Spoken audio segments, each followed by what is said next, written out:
anxiously just waiting around, dying, because there isn't really any news, right? It's just been very slow. Even from a content creator perspective, I have to try to figure out things to talk about and things to dive into. And, we're all constantly refreshing and looking at the information and waiting, like, are the Lakers getting Christian Wood? Are they signing somebody else? We still have that 14th roster spot. What is going to happen? Are they going to use all 15? And, we're kind of just anxiously like, man, this offseason is dragging on. And it is, right? Because the Lakers got everything done immediately, right? Like by day 2 of free agency, Lakers had basically their entire roster, which is a good thing, right? How many times have we waited for a Kyrie Irving, a Kawhi Leonard, whomever, and missed out on all the free agents to then not go get those guys, and now we're putting together a roster like what we had last year, right? And then we have to pull out some miracle trade in order to just get relevant again. And we were able to make it to the Western Conference Finals, but still, it was looking very bleak for a long time. And I liked this year that Rob Pelinka, he didn't play games. He didn't mess around, right? He said, this is what I'm going to do, and that's exactly what he did. He went and got size, got athleticism, got switchability, got a real roster to contend and potentially be the best team in the league, right? Like, this is a real sizable, versatile, talented roster. You have guys like Austin Reeves, who I expect to fully pick up where he left off last season. He's doing it with Team USA, right? So to think he's not going to do it with the Lakers this year, I think would be silly. And, you're going to have guys like D'Angelo Russell and Rui Hachimura and Jared Vanderbilt, and these guys get more comfortable, right? Because you got to remember, they only played like 8 games together going into the actual playoffs. And yes, they played that grueling playoffs last year, and that obviously built some chemistry and brought them closer together. But now you're going to have a full offseason, a full training camp, a full preseason, and everything to really kind of right this ship, get things right. Darvin Ham's going to have another full year under his belt as a head coach. And I thought he did a great job given the circumstances of just all the mess that there was last year. I thought he did a great job of keeping guys focused, weathering the storm until he was able to get a roster that now he could compete with, and helped lead that team to the Western Conference Finals. But, it's still, right? Like, we're still anxiously waiting for that 14th roster spot. But Rob Pelinka, I really do appreciate and value him just getting things done, right? Like last year, all the way up until training camp, right? Like, it was, is Kyrie coming to Lakers? What's going to happen with Kyrie? Like, there's all of these just rumor speculation. So there was constant news. And again, from a content creator perspective, it was great. It's basically how I was able to blow up my channel, right? I started with As It Stands Sports, and then, As It Stands Lakers, and then, eventually started this channel with a friend of mine. He ended up not being able to do it, but I wanted to keep this live. And it was great because it was like, there's so much news, so much information. I could easily talk about everything with these channels. Yeah, it's a lot of work, but hey, I don't mind putting in the work. I don't mind putting in the time. It's wonderful. And then from a consumer perspective, it was like, oh man, like there's all these news, all this updates, like, we get to stay informed, whatnot, whether you're watching it here on YouTube or you're checking it out on Bleacher Report or, any of the sports syndicates, whatever, right? Like ESPN, stuff like that, right? There was just constant updates and information.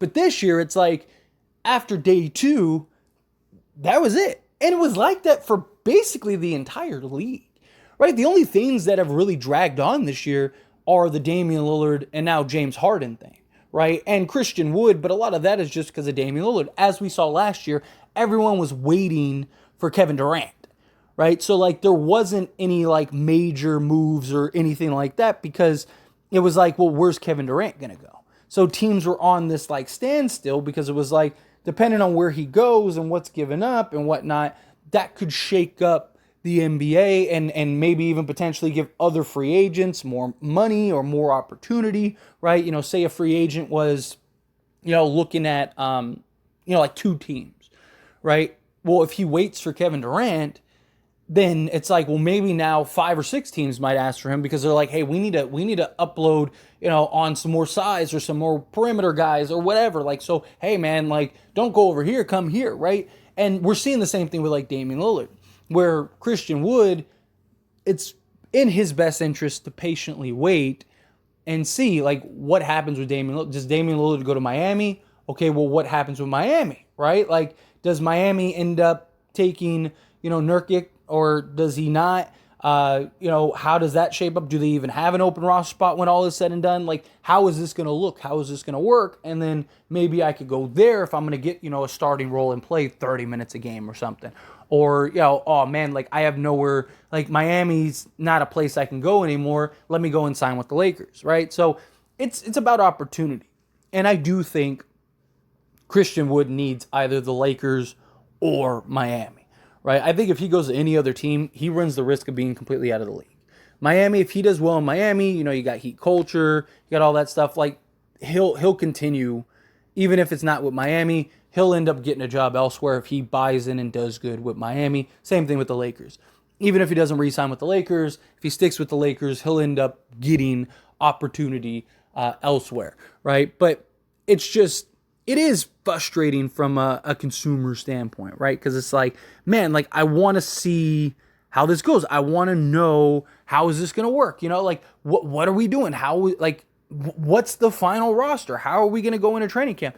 And then you really think about it and you look at it, you're like, oh, we're still like 5-6 weeks from training camp. It's like, God, like, come on, this is dragging, right? And, but I would rather this from the Lakers than we're still trying to piece together our roster, right? Like, whoever that 14th guy is, unless it's Christian Wood, probably isn't getting some major significant role, right? He's probably a guy that's going to come in, very likely a center. That's my guess, unless some crazy, player ends up getting bought out where it's like, oh, we have to sign that guy.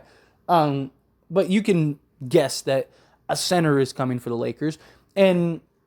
But how much is that center going to play? Like, let's say it's, Myers Leonard, right? Like, how much is he really going to play? Probably not a lot, unless he's just killing it in training camp or something like that. But more likely than not, they're going to run AD, Hayes, and then, kind of plug in Myers Leonard here and there in spots, or whomever, right? Insert the center that you want. Just using Leonard as an example. But I would rather that than it's like, okay, we got like LeBron James, Anthony Davis, and like 4 other guys that are like questionable, right? Like, it's like, what are we doing here, right? Where this year, it's like, oh no, like we're straight. We got all the core guys from last year. We immediately made sure we locked up Vanderbilt, Austin Reeves, Rui Hachimura, D'Angelo Russell, right? Like the core guys, the guys that were important, the guys that, helped lead the charge last year into that Western Conference Finals, we brought them all back. And look what they were able to do with, a couple handful of games, if that. And they were able to just do all that, and now they get to go into a full season together, right? Like, how many times do we see, like, a turnover, not because it was a bad play or a bad pass, right? But it was just lack of chemistry. It was, oh, I thought you were going to be here rather than over there, right? And you learn that, and you build that, and you establish that understanding and whatnot, right? Like, because it becomes, you know where, okay, this guy likes it here. This guy's going to go on this side. Okay, we're going to run this play. He's going to shoot out here, right? His pocket is on this side, not that side, right? He likes the ball caught here, right? Especially from the point guard position, from like guys like D'Angelo Russell, Austin Reeves, who's supposed to play the point guard more, right? Like all of these guys are, that are the primary ball handler, even LeBron to an extent, right? LeBron is really good at getting the ball exactly where the guy needs it. Right? Where does he like it? Boom, the ball's right there. You have to build that. You have to understand that, right? So you'd see a lot of like sloppy, even if the pass did go through, you saw a lot of sloppy plays where it's like, man, the guy fumbles the ball or whatever. And it was like, man, like, and that's the difference that I think you'll see this year. I think you'll see some more stability. I think you'll see a better understanding, a better grasp of just the team, building that chemistry, building that camaraderie. And I'd much rather that, and we know what to expect, than another season like last year where it's like, all right, well, like the roster makes no sense because we're trying to keep whatever we can to go get Kyrie Irving. Are we going to trade for Kyrie Irving? Is he going to leave in free agency? Is he going to do this? right? It's just like this absolute mess. And it's like, well, you get LeBron, Kyrie, and Anthony Davis. You don't really need much else. You just piece whatever you can together, which, yeah, if they would have gotten him, that would have been fine. But they didn't get him, right? And we saw the same thing with Kawhi Leonard. Luckily, it worked out for the Lakers. But even then, like, the Lakers had opportunities to get several guys and didn't, right? And decided, okay, well, we're going to wait for Kawhi Leonard. It still worked out. Lakers won a chip and all that stuff, but it is something that we've seen the Lakers do in the past rather than, like they could have waited. Like what's going to happen with Damian Lillard? Are we working out some sign and trades, right? Or, Damian Lillard could be available. Maybe we should wait for that move and see, maybe we could sign and trade, a Rui and D'Lo and go get Dame, right? Like, but they didn't do that this year, right? They said, forget it. If Miami and them want to chase Dame, let them go chase Dame. We don't need a third star. Let's go for the depth. Let's go for the size. Let's go for that. Right? Now, obviously, if something makes sense later on, then I expect Rob Pelinka to do that. But the fact is that they didn't have to force it, I think is great. But anyway, again, as always, this is a discussion, so I pass the question on you. Let me know your thoughts and opinions down in the comments below. What do you think? Do you agree? Disagree? Are you still frustrated because, it's like slow moving news day? How do you feel? Whatever your thoughts are.